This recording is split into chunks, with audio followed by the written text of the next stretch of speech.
How should I start? Should I be like, all right, or just like, I don't know what to say. Um, just make it very ad lib. Like, maybe like just as if we're in like a conversation, and I just started just general as if we're like just talking normally anyway. Right, Um, yeah, no, kind of like what we're doing now. yeah. And then you just go into it. Like, you can even start with the bit where you said we can just start with just talking about it now. So we can just start by just talking about it now. Yeah, yeah, yeah. Basically. Because how does anyone start a podcast normally? Because I think that's fine. Right. I mean, it's just Okay. that sort of cheesy YouTube bullshit. Like, hey, welcome to. Hey, you just caught us off the cuff. Wow, what a crazy, crazy time. We've not planned this Um, at all. We haven't. I feel like we're doing this now. I feel that's what's happening. I think that's fine. Yep, Um, we're in. so cricket. Here we are, I've heard of it. having a little podcast. Heard of it? I've frequented in the sport some kind times. Sometimes I've watched it. It's been good times. People listening to us will not know us from chalk and cheese really, but my name is Matthew. Your name is Jamie, as far as Yeah, I'm aware. as far as I'm aware. Um, and just here to have a chat about all things crick. Really, I think what I wanted just to start, because I don't think I've ever asked you this before in all our many years of friendship. I mean, Um, get prepared for me to say you have, but go on. I probably, I probably have. But what is your first memory of the crick or the cricket, as they say? Oh, Because I don't know if you were you 2005. I don't think you were 2005 Ashes. yeah, I can't remember. I think that's my first memory. I think I first got in. When was the next home Ashes after that? 2008, 2007? 2009. So I think I started getting into it properly 2009. Yeah, But my first memories of cricket were that drunken bus tour with Freddie and KP. classic. Like, I didn't know what the fuck was going on, but that's burned in my mind as the first memory of cricket. Yeah, as it being something other than just a thing down a village screen. So if that was the first, would you remember like the first game you watched, or Oh, like when you realised that maybe this is an interest of something I like? like no idea what the first game it was. Oh, The first game I remember, it must have been the 2009 Ashes mm, because I remember flicking between the Ashes and Chelsea against Fulham, and every time I flicked to one, sure. there was like Chelsea scored, so I'm going to flick back to the cricket. Oh, there's a wicket. I'll flick back to the football quick. Oh fuck, Fulham have equalised. Yeah. And that's the first game I remember watching vividly because I remember the football. That's a great endorsement for cricket. I remember the football, so I remember the cricket. But yeah, that's fair. I mean, I think for me it was. I think mostly I think hooked from 2005. I think by Mhm. a lot of people, but I remember my first main memory. I guess there was two. There was one time when Brian Lara, for those who know, probably one of the, if not greatest batsman of our generation at least, um, was playing a warm-up game. I don't know if I've told you this, but he's playing a warm-up game at Stratford-Upon-Avon against Stratford, Oh. and had a team of like Chris Gale, Chandra Paul, Powell in the team. It was nonsense. And I remember I left school early to go and see the end and I managed to get Lara's autograph that day. But I just had a huge like mob of children as he came off after scoring about I think 40 off about 10 balls or something. But it was nonsense. It was weird. I didn't really understand what was going on, but I think I went with my granddad and my dad, and they were just like, "This is a kind of a once in a lifetime thing." But I sort of went along not really understanding. I knew my dad played cricket, but I didn't really understand the importance of it all. And I think it was my dad or my granddad took me into the pavilion, and there was just a whole line of West Indian players just sitting on the balcony watching the game. And I had a little kind of one of those autograph bats, and I just said, "Can I have the autograph?" And they passed it all the way down. So I've got this autograph with about 12 West Indian signatures of like, just, people like Chandrapal, Chris Gale, Brian Lara. When at the time I was like, okay, that's cool. But now looking back, I'm like, how I've literally seen all of these people in person, including Brian Lara, and I just had no understanding of it at all at the time. I remember vividly Brian Lara walking off after he got out and just a huge like mosh pit of children chasing him. But yeah, that was wild. That's the most surreal image you can have. Like, Yeah. for you as a child, it's not surreal at all because you don't know what's No. going on. But like, looking back, it's like, why are there are like at least 11 West Indian cricketers at Stratford? For a warm-up game for a test match. They've gone to play it, or it might have been a one-day game, I don't know, but there's a warm-up for an England series, and they were playing at Stratford-Upon-Avon against Stratford. As far as I know, it was against Stratford. It might have been like a Warwickshire third team or something, but like... I was going to say, I thought like Stratfordians go to West Indies for holiday. West Indians go to Stratford. All the time. But no, that was surreal. That was a weird time. I have to try and find that bat and take a picture or something. But that was my first kind of, I guess, introduction, because my dad has always played and my granddad was huge and big fan of Worcester and things like that. But then my first proper live cricket experience, where I sort of went and sort of began to understand it, I went to 2004. I think it was 2004 Test match against New Zealand, and it was Strauss's first game and Nasser's last game. What a passing of a torch that is. Right. And it was famously when I think Strauss got 100 in his first innings, and then Nasser ran him out for about 80 or 90 in the second inning. And I saw that live. Yeah, but Nasser then got 100 in his last innings as well, so quite like cookie-esque. It all worked out. It worked out, that's all that mattered. But yeah, that was also another surreal one. Again, more at the time, I remember it popped up. We were watching it on TV, and it popped up saying, kids go free, and it was for a Monday. And obviously would be at school. And then my dad phoned up high primary school and said, I want to take him on an educational visit to Lord's.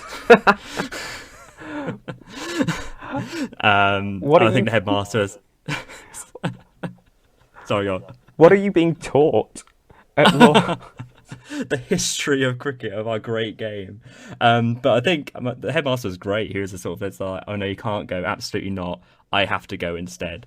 But yeah, so I managed to get the day off, which was great, and saw that game. And I think, yeah, it's the first time I went to a big stadium like that and kind of remembered it. And that kind of hum of the Lord's vibe is something not to forget, especially kind of the circumstance of Nasser's last game and stuff. Just that general buzz and atmosphere of the whole test match. Yeah, because it's not like any other sport, is it? You know, it's got that weird kind of how it all builds up, and it's so quiet at times and strange. It's strange, but yeah, that was my first main memory, and then obviously I think extend from about 2005. Nice. But yeah, and then we went to one, didn't we? When was our first game? Was it a Craig Keysvetter game? Then we went to a 2020, didn't we? Or like a rain affected one. There was definitely a Warwickshire game where we put a bet on Craig Keysvetter. Yeah. For me to like his Facebook page, and I lost. There was another Edgbaston game between England and South Africa that was reduced to like 10, 11 overs. I think like Hales and... I mean, I know Hales was like batting. Butler. And, yeah, like they got... He's better as well, I think. Yeah, maybe. I think they got over 100 in those 10 overs easily, and that was great, that one. Yeah, the atmosphere in that was great as well, considering it was rained half off. Yeah. Edgbaston is just great. I mean, we've obviously been there loads of times, but that kind of Holly stand, brilliant. But yeah, I thought it'd just be quite fun, just to be like first crickness, a few little stories. Yeah, no, I don't think you've ever asked me that before, so GG. GG is a good one to start off with. But yeah, obviously in terms of like kind of memories and stuff, and this week, I mean, it feels a bit of a somber week to start a podcast, obviously with the passing of Shane Warne a couple of days ago, which just, you know, even saying those words just feels a bit, doesn't feel right at all. for someone like Shane Warne, like, just was in many ways was just transcended the game, was just huge, and I mean just devastating news. I mean, Like I think it's yeah. we've had a couple of days to process it still, and it still feels like it's not real. Like when the news broke, it's come out of nowhere. You're not expecting someone at 52 to just pass away No, suddenly. absolutely not. But Especially for it to someone be, like Shane Warne as well. yeah, Yeah, exactly. someone who's just so yeah, just it does everything 100% and everything like that. And when you think of cricket, I mean, not far down the line, you're going to think of Shane Warne or like Giddy going like bowling Shane or something like that. It's not never going to be far off, especially for a casual one as well, a casual Yeah, fan as well. It's yeah, huge. like literally a couple of days before, for some reason, I was thinking, who's the best bowler of all time? And like, well, is it, like, I have no idea why. And I was like comparing, should you put spinners in the same brackets of seamers or what? And it's like, well, Warren's absolutely the best spinner of all time. Like, and I just thought, like, if there's one last over in a test match and you need one wicket to win, if you could pick any bowler out of anyone that's bowled in the game, I'm picking Warne every time. Oh, 100%. Because I mean, you look at the only bowler above him with Muralitharan, who is again fantastic in their own right, but I mean, Sri Lankan conditions obviously more beneficial for spinners, but I'm obviously not taking anything away from Murali because incredible bowler, like 800 wickets, nonsense. But for Shane, and for leg spin as well, that's the thing. It's like you've got to try and first of all you've got to try and back of your hand, and you've got to try and get some momentum to actually get the ball to the other end, and then the flipper. I don't think there's a lot of talk about his doozer wasn't great, but I can't really understand the doozer that much. I can't really comment on that, but like, those balls like people like Strauss and Gatting are just going to go down in history forever as some of the greatest balls ever bowled. Yeah, that one delivery to Strauss it's one of those highlights that every cricket fan has got like just burned in their memory. In great, yeah, massively, massively. So it just feels strange, and obviously all the thoughts of like friends and family and things like that. But I think with Shane, it goes to, I think, anyone who's even got a passing interest in cricket, I do think this is affected in some way. And I think it has, like, it sounds cliche to say, but it's so real to say that I think it has shook the game or rocked the game to its core a bit. Like, obviously it all happened, and then suddenly there's cricket going on the next day, and you're sort of like, this doesn't feel like it matters, but at the same time, cricket is Shane and cricket is still happening, but it just feels it's a weird disconnect and feels like the game is broken in a way, and it's hard to really put into words about a guy we've never met or interacted with at all, but just to completely rock you, I guess. And it's just a real shame. Like, obviously his record speaks for himself, but I also have this thing as a person and a commentator of the game and a coach and everything, and I think a lot of us were jest with the kind of commentary we got in this year's Ashes, but I mean, especially when Warne was commentating in England tests for Sky, whenever he was commentating, I'd normally want to stop and listen. I think the rapport he has with people like Nas and Bumble and stuff has been great. I think I remember one specifically, I think 2009, when Warne was just first starting to commentate, when it's just classic kind of winding him up. I think Bumble, there'd been a week break between the third and fourth test, and Warne was asking Bumble what he'd been up to. And for ages, Bumble was talking about how he went to LA for like 10 days, and it was just all height and glitz and glam. It was amazing. And Warne was completely buying in, being like, oh, did you go here? What did you do this? This is great. Have you tried this place? And then like Bumble was like, what you on about? Went to Lower Accrington. Like, it's like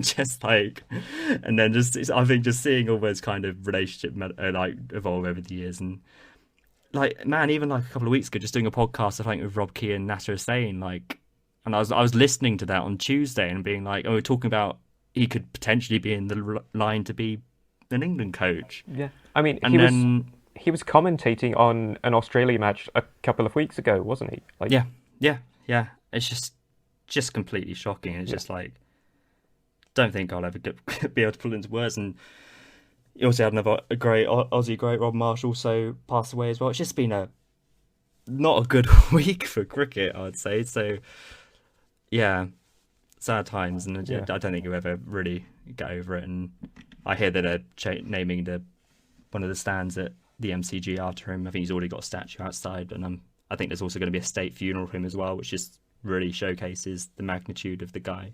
Yeah, and rightly so. And even that just doesn't feel like enough for No, someone of his quality and stature. Just absolutely not. No, definitely. I mean, he was named. I think he was named in the cricketing team of the century. I think the 20th century, but then obviously gets in the 21st. But like incredible, and just an absolutely incredible bowler. And we still talk about him, and he retired in 2007, but he's just. I don't think anyone will ever come close, if I'm honest.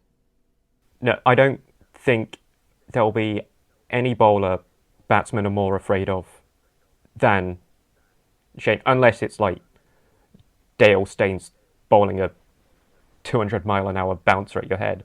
That like Yeah, like Holding or something. Yeah, yeah. He was just a wizard in his craft, really, and it's just a constant threat every single ball.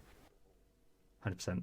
Yeah, and it's just a shame, man. It's just nothing I'll get. And again, all the stories I've heard from people and people who knew him is just just really epitomised what a guy he was, and what always wanting to help young leg spinners build and grow. And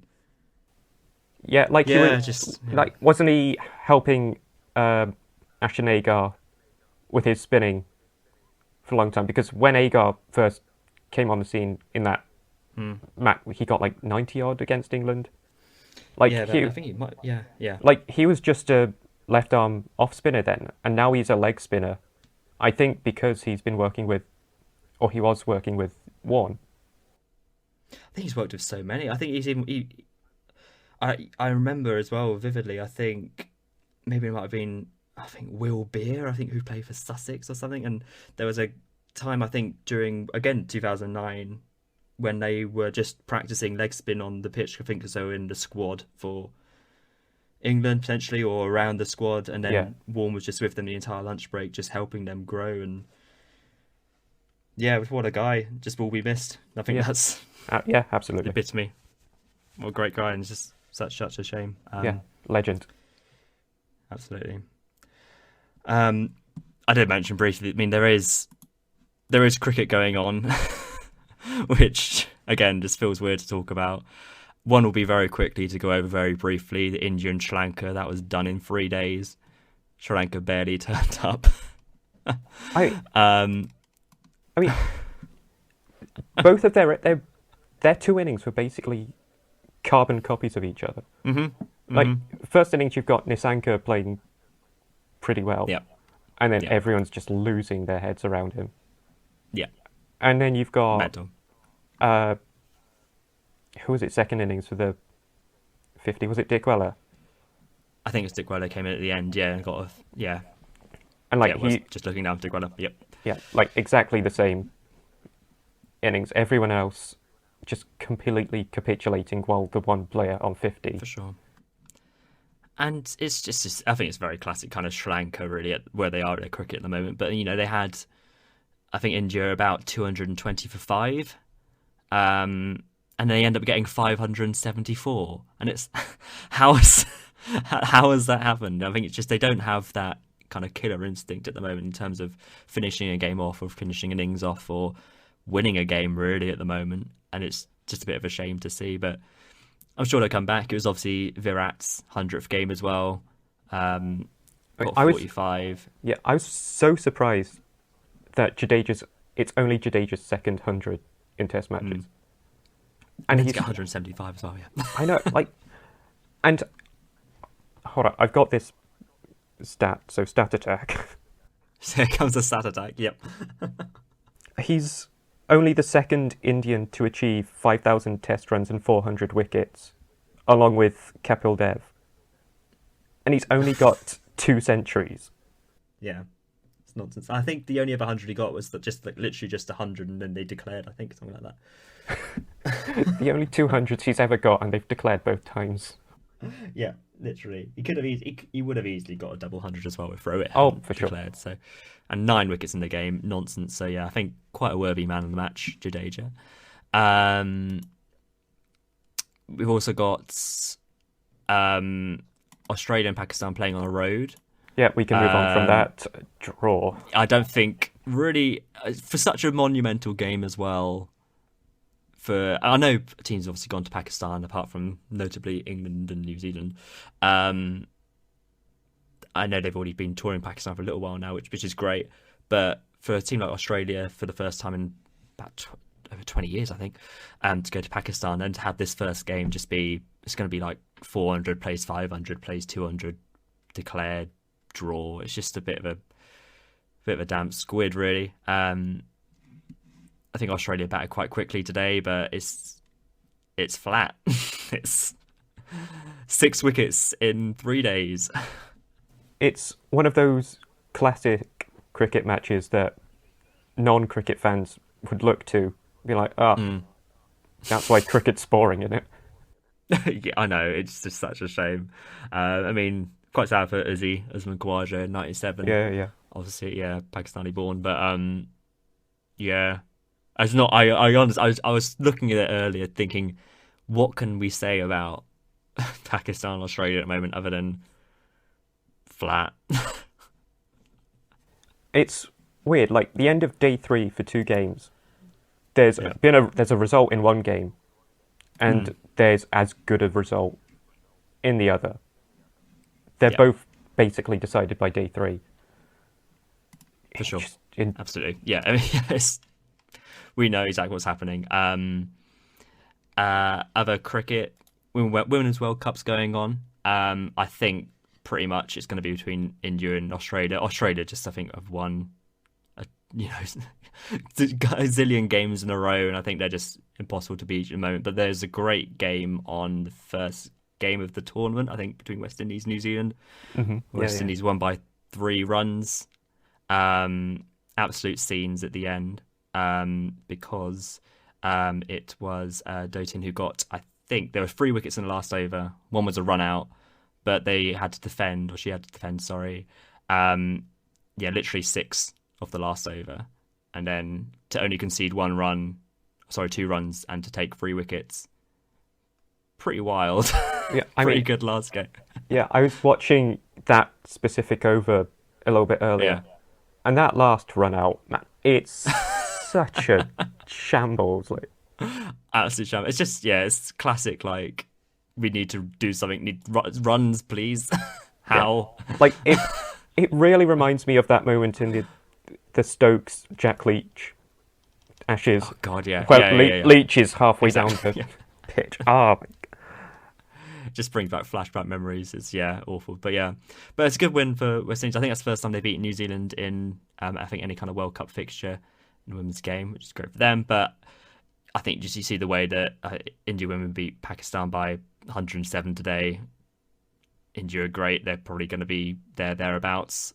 England got quite close to Australia, but like the men's team didn't fail to win a single game in the Ashes in Australia this winter. We used to losing against Australia by now. It's fine. Yeah, so I think it's pretty much going to be between India and Australia for that, to be honest. I think Australia can be very hard to beat. We'll keep seeing how that goes on. In a couple of days, we've obviously got the series that I don't think really anyone wants to talk about. So we've got West Indies and England coming up. I've got to tell you very quickly what the England cricket social media teams decided to share today. Awesome, great. I can't wait. So, obviously, just before we start recording, they announced the squad, and it's for the first test, the 12 players. Obviously, players missing out. Ollie Robinson injured. Matt Parkinson, which I've really failed to get my head around. Matt Fisher, and Ollie Pope. So there's literally no surprises. It's going to be between obviously Sakib and Overton for that final spot, So Overton. and it'll be Overton. Yep. It's just we all get that fresh new ideas, and here we are.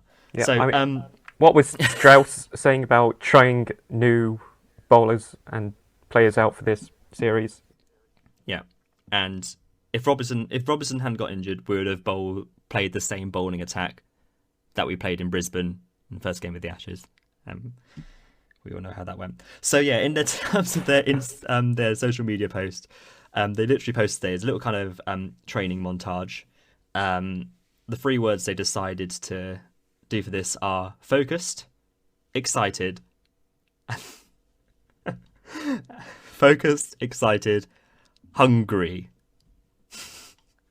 I mean, to be fair, the last time England were in the West Indies touring, Joe Root hung out with Levi Roots. That's true. That was fantastic. What a time that was. Yeah, so I'm sure Rooty's hungry for some more reggae sauce. Yeah, of course, absolutely. So, I mean, that's obviously gone down very well. So I'm glad to see that. So, yeah, obviously by the time we do next podcast, I imagine that first game will be done. Any predictions on how that might go? Draw. I can't see either team just putting their own stamp on the game at all. Mm-hmm. Like, I just think, yeah. I can't predict any player from England, at least, having a decent score beyond Root, and Root's been doing that for a year, basically, anyway. Yeah, absolutely. Yeah, I completely agree. And then we've suddenly gone for Dan Lawrence. Nothing against Dan Lawrence, but he was in that Ashes squad all winter. Didn't get a single game. They played Pope again in that last test when it might have been a good chance to play Lawrence with Billings. I mean, didn't play Lawrence, but now they play Lawrence now and still take Pope to the West Indies, but not play Pope. And it's sort of like, well, why are you taking Pope? It doesn't make much sense to me. I mean, we've only got 2 openers in the entire squad. Yeah. You can argue if Crawley is an actual opener. Yeah, still finding himself out because he's still young, and then we were obsessed about him being our number 3. Now he's got to be our opener. And now Root's now we have Root's Roots free again. Yep, finally. It's everything I wanted, apart from everything that's come with it. Yeah, the only thing I'd want more is Sakib Mahmood playing as well, but... Yeah. Do you think... Obviously, I think we had kind of last chance saloon in the Ashes. I think, Joss Butler's never going to play a test match again, as much as anyone says otherwise. I can't ever see that happening. Do you think this West Indies tour is last chance saloon for some players, or some players are not even the squad? So do you think it's going to be the end of Jimmy Broad, people like Wokes, if it doesn't go well, in test matches at least? No, I don't think it's closed to anyone ever, as long as a certain structure in the ECB exists. I know Johnny's done well recently, but he's always in and out of the squad.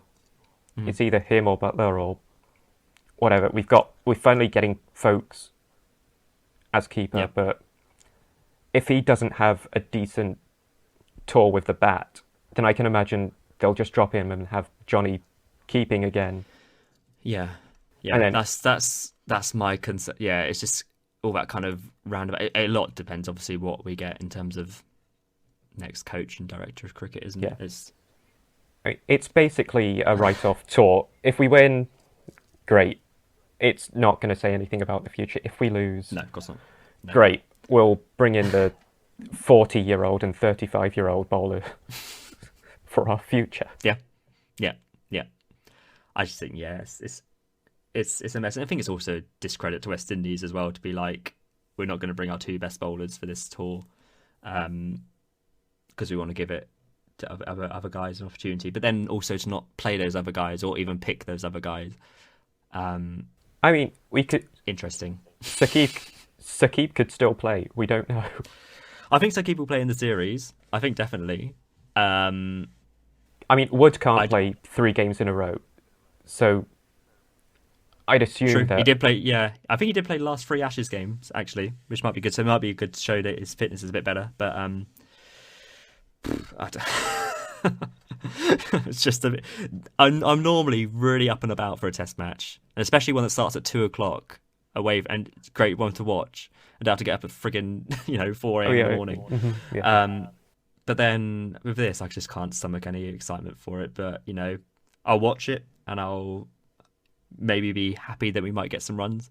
Um, in terms, we'll try and end it on some optimistic light. What players would you like to see do well in the series? Is anyone you're looking out for, looking forward to watching? Might be I, Saki if they play. I mean, before the squad was announced, I wanted Sakib and Matt Parkinson in the team. Yeah. Hmm. Like, I don't think that Root has much confidence in Jack Leach's bowling. Not at all, no. So he's not going to have faith in a leg spinner, is he? I mean, he's got more faith in his own spin bowling, which... He has, yeah. And obviously we don't have Mo to just come in and do whatever Root and the coach wants him to do. Like, no, yeah. Am I excited for any of those? I mean, it'd be nice to see. Yeah, it'd be nice to see Crawley open. It'll be nice to see Folkes keeping. Hopefully Stokes is getting back to a bit more. Yeah, he bowled a rhythm. bit at the end of the warm-up game, I think. Yeah. Yeah. So hopefully his form and fitness is closer to where it should be. Yeah.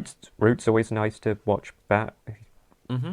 But I can't say I'm particularly hyped for it.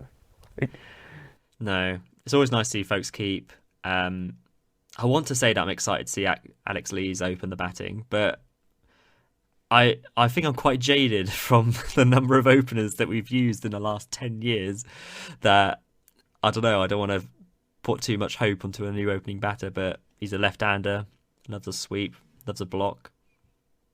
I'd like to see him do well, but I think folks, be nice to see do well. I hope Leach does do well. I really want Parkinson to play. I think it probably might West Indies. You can probably play two spinners, but I would like to see Leach do well. I worry if he doesn't really perform this series, then they may look elsewhere, which may be for the best. But it's difficult not to like Leach, and I'd like to see him do well. But we shall see.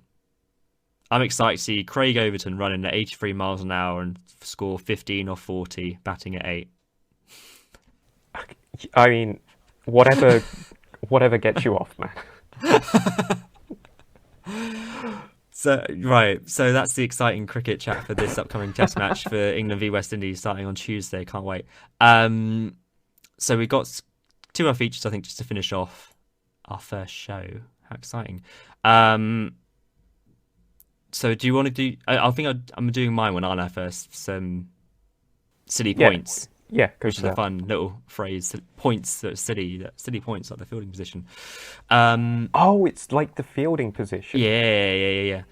So basically, I think it's more of a silly overall points because it's more of a story. So I've been looking at the origins of cricket, right? Because I think it's quite interesting, and because you're cool like that. Yeah. So there's no concrete real answer for sure when it started. Like there's some speculations that it started in France. So origins of cricket.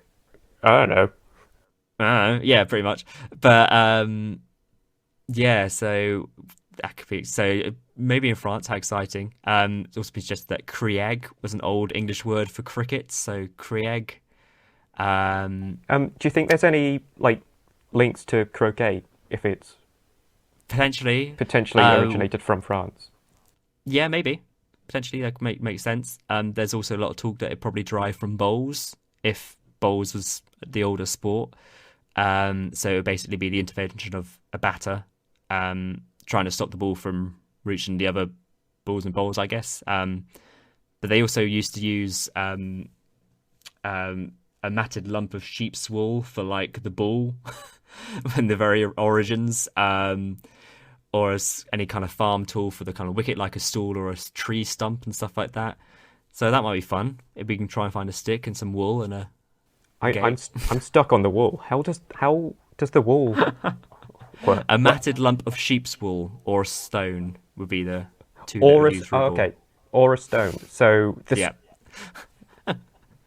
so that's how the cricket ball we have Or today was or a invented. small lump of wood. Yeah. All right. So we've gone from a stone. Someone was like, we need to make that a little bit softer. So they wrapped the stone in the sheep's wool, and that's how we got the cricket balls today. Exactly. It's all still sheep's wool. What I quite liked, the first reference to cricket being played as an adult sport was in 1611, when two men in Sussex were prosecuted for playing cricket on Sunday instead of going to church, which I thought is great. Like, And like, when you say adult sport, do you mean like it was primarily for children, or it was like X-rated? it was for children, Right. definitely. But yeah, I love the idea that we don't want to go to church as well because we're too busy playing cricket. Cheers. I mean, that would make even more sense if they were prosecuted and it was an X-rated adult sport. Yeah, maybe. But Like, those fuckers need church. We need to get them there. pretty much. I then fast forwarded to the first test match that was between England and Australia, the first ever test match that was on March 15th in 1877. Do you want to take a guess who won that game? I'm going to go with Australia. Yeah. So Australia posted 245 first innings. England 196 all out first innings as well. Australia collapsed 104 all out. And then England also collapsed to 108 all out. And Australia won by 45 runs. Bringing you all the latest cricket scores in the year 2022 from 1877. Are we sure that's not what one of the scores was from the 21-22 Ashes series? Yeah. I mean, England at the moment wouldn't do that well. But yeah, I was looking at the scorecard, which I found, especially for Australia's first innings, which is only kind of first innings of note. First of all, Cricinfo has one of their batsmen, Charles Bannerman, who opened the batting. They've recorded the number of minutes that he was at the crease, and I want to know how Cricinfo have that. No other batsman's got any recorded minutes. But they've got him down as 285 minutes. I like the idea that someone's with a little kind of pocket watch in 1877, not counting the rest. But I'm going to count how long that Charles Bannerman is going to be batting in this game. You've just got one Charles Bannerman fan. Yeah, watching, he's obsessed. Yeah. He was the first, like, YouTuber. It's like, yeah, this is a Charles Bannerman fan channel. How many minutes can he bat? But it's a hell of an innings, though. It's not a steady point, really, but it's a great knock. So he got 165. The next highest score was 18. So, like, I mean, great innings, to be fair. Like, he definitely held the glue together. But then he also retired hurt as well, so he could have gone on.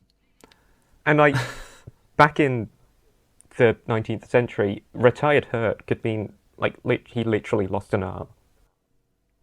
God knows, yeah. No protection. God knows what the bat was. But and they're just throwing a stone at him. He did bat in the second innings. He did get 4. Just one boundary. But it's also, there's so many things. Like Alfred Shaw opened the bowling for England. He got 351. Nice. Which is some good, it's all right. Yeah. Good respectable figures from 55.3 overs. What? 34 maidens at an economy of 1.37. Where is... What? So Australia, they got 245. They batted for 169 overs at a run rate of 1.4. So we're talking about how flat and slow Australia and Pakistan was. I'm not sure how viewing for England Australia in 1877 would have been. Where was Dom Sibley around that time? You'd have loved this. it's got all their strike rates on here as well. Absolutely love this. But yeah, and that's the 165. No one else got over 50 in the game. John Selby, England in the second innings, got 38. That's the next highest score of the game. Apart from Harry Jupp, who opened the batting in the first innings for England. Lest we forget Harry Jupp. I mean, is that he's a member of McFly, isn't he? Yeah. Billy Midwater. Some of these names are fantastic. I know, right? It's fantastic. There's James Lillywhite Jr. So who was James Lillywhite Sr.? I need to know. And he was also captain as well, James Lillywhite, lest we forget. But JLJ. what I love, Midwinter had a great game. So he got 5 for 78 for Australia from 54 overs. I'm getting the impression that the number of overs they're bowling doesn't really matter. It's just loaded. Goodness knows what their kind of reactions are. Might just roll in, but I just think it's wild. I had a good time looking back at this. But yeah, there we go. So that'll be my City points. I'm tempted to carry on, especially in the journey of James Lillywhite Jr. So maybe next time I might have more information about him. His left-hand bat as well. It's the perfect point to branch out from. You can either go back in time to James Lillywhite Senior, yeah, or come closer to the present and go for James Lillywhite the third. Yeah, I think so. I'll let you move on to your feature because I know we've done quite a long pod. But last little fact of James Lillywhite Jr. Only played 2 Test matches, so didn't do too well in either of them. He got 8 wickets and 2, average of 15, which is pretty good. He played 256 first-class games, an average of 14. He got 200s, but yeah, not. It's respectable to have 200s, but probably more of a bowler. Mainly because he got 1,210 wickets, an average of 15. So I think he's pretty good. When you said it, I think he's a bit more of a bowler. I think that was a little bit of an understatement. Fantastic. But yeah, we'll have more from James next week. So yeah, that was City points. Right, so seeing as we're called It's Just Not Cricket, we're also, we're not all about cricket, right? So this is the just not the not cricket. Aspect. Sure. Yeah. Yep. Forget the strike through of the not. That's completely end out. It's gone. This is not cricket. Sounds so sinister. This is not cricket. It's perfect build up to our thoughts on the new Batman film, right? Sure. Yeah. So what did you think of it? Straight off the bat. So the Batman. I'll tell you. Saw it today. Yeah, So I'll tell you one. go first? Yeah, I'll tell you one thing. I'm really disappointed that there was only one Batman and no Bowlmen. True. Yeah. He did. Though there was one scene in the club where he did have a bat, so he was literally the Batman at the time. Yeah, very true. Good to see. What did I think? I had a great time. I enjoyed it a lot. Okay. It was very, very long. Yeah, a little bit. We're trying not to do too much spoilers in this because of people coming straight in, probably not expecting a Batman segment. but no, I really enjoyed it. Probably, I would say in terms of level, I think it's probably up there with Batman Begins. I would say for me, quality wise, I'd say. I think the aesthetic I really enjoy, the kind of film noir aspect. What I really liked is that it's obviously not an origin story, but it's still a very early Bruce Wayne Batman, and he's still very much figuring it all out, which I really quite like. Going in and seeing a fully fledged Batman at the height of his powers, I've not got a lot of interest in too much because you want to see that journey, and we've seen the journey so much Yeah, from someone becoming Batman. So how did he get the suit, and what's he going to do? Why is he doing this? But I think it's more interesting in this aspect to see the evolution to him becoming Bruce Wayne, if that makes sense. So he knows what he basically wants as Batman, but he still doesn't understand what his alter ego means for him yet. And I think sure. that's quite interesting. So he just try and see that journey to him becoming that, playboy and extravagant, that complete opposite to what Batman is, I think is interesting. So whilst you got him in this film very reserved and moody, a bit emo, which I really love, literally saying to Alfred at one point, "You're not my dad." She's like, but love it. So to see him mellow and evolve, I think, to understand that he needs to be just more than that as Bruce Wayne, I think will be interesting in the films to come. And I think I also just really enjoyed seeing the detective aspect as well, which I think is also being shunted to the side a bit in Batman's of recent times, whilst it's more been about the fighter Batman and big action set pieces. But to see it stripped back to the world's greatest detective, working a lot with Jim Gordon, I thought their relationship and partnership in this was great.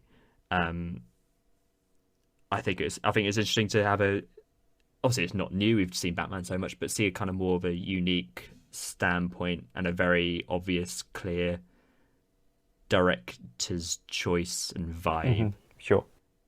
Personally, you may not agree. What do you think? In theory, conceptually, I agree. I really like the aesthetic. I liked the direction that it was more of a film noir definitely thing, and that it was clearly getting inspiration from the comics and definitely from something like The Long Halloween. And Year One stuff, yeah, definitely. Yeah, I think the emo-y aspect, it just felt weird to me. Like, he's got to be in his mid-20s at least. I suppose so, yeah, I'd reckon so. So it feels weird to me that he's still in that sort of sulky phase, especially 2 years, I assume it's 2 years into being the Batman, or however long it's been. I guess it's, yeah, I feel like it's a Batman who's trying to make the world make sense to him by going out and trying to make a difference. Yeah, sure. But not getting the change and difference that he thought he would get by being Batman, and not having that makes him even more this mellow.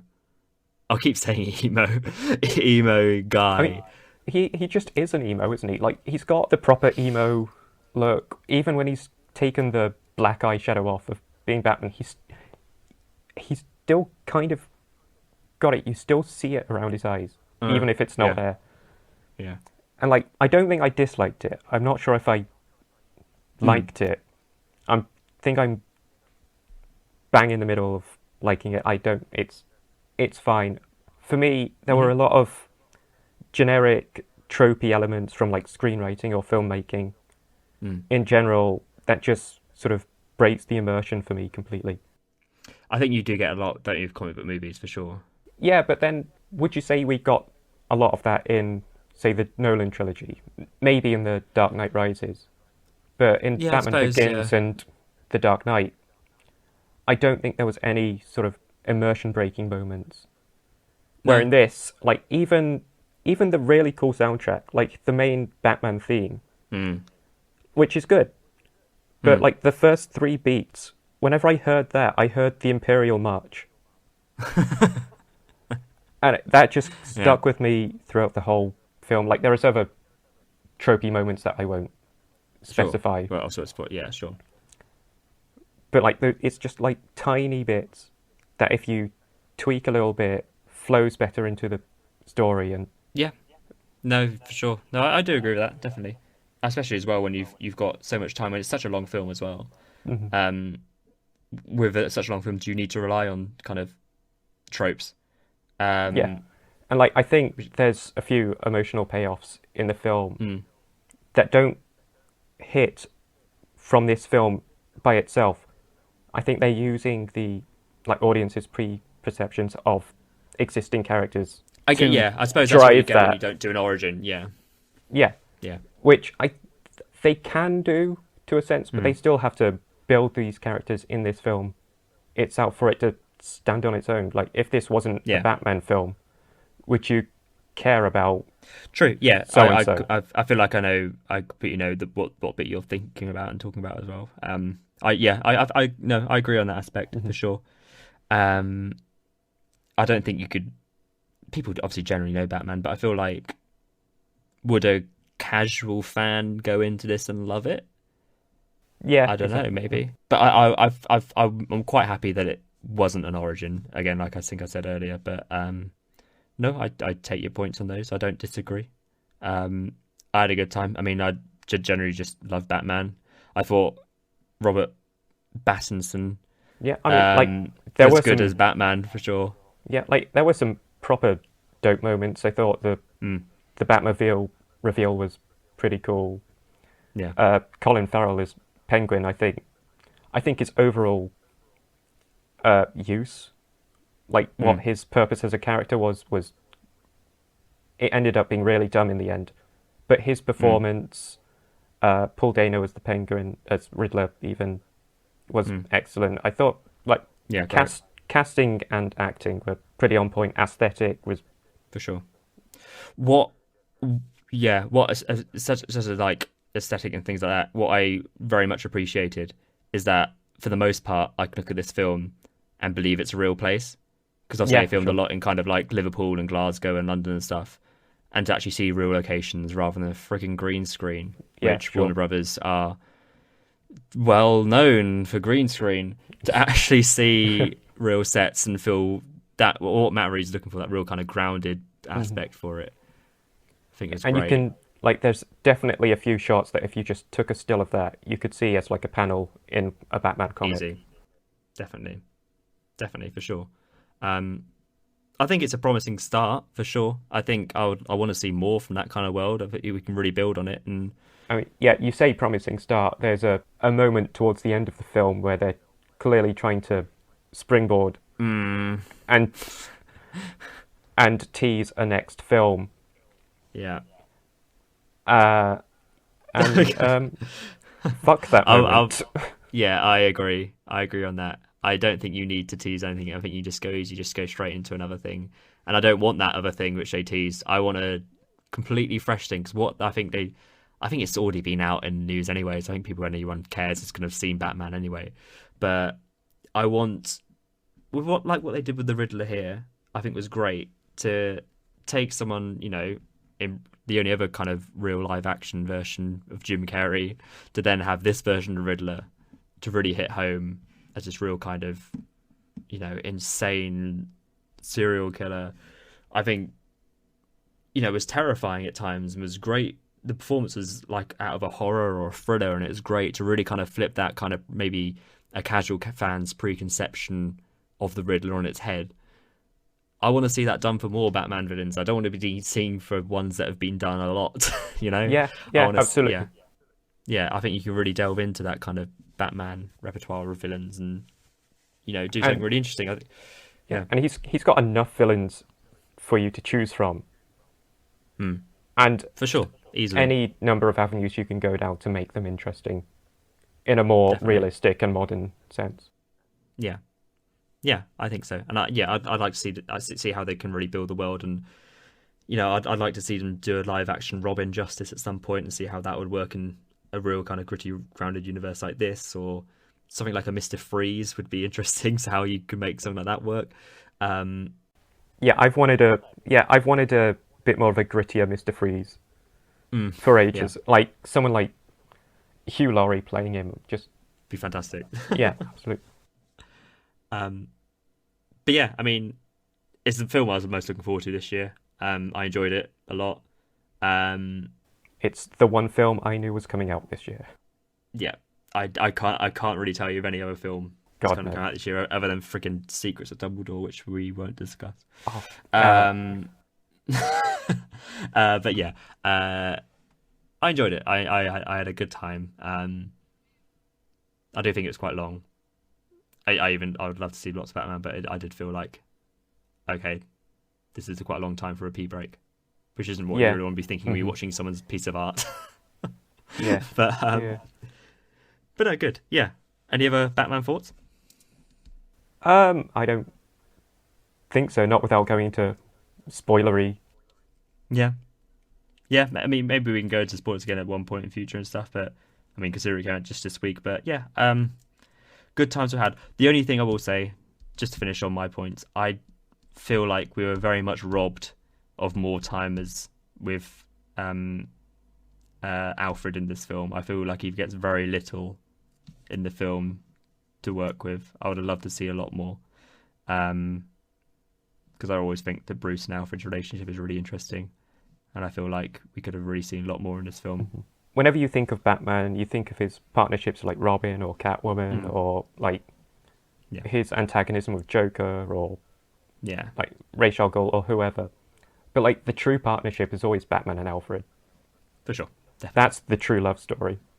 Yeah, that is the true love story of Batman. But yeah, I think otherwise, I think that's just coming up to an hour, which I think is a good meaty length for a podcast. But yeah, that's been fun. I enjoyed that. It's not quite James Lillywhite Jr. numbers, but no, exactly. Nothing ever can be. I don't think. Yeah. But yeah, we'll get more information, more news about James in the next episode, I reckon.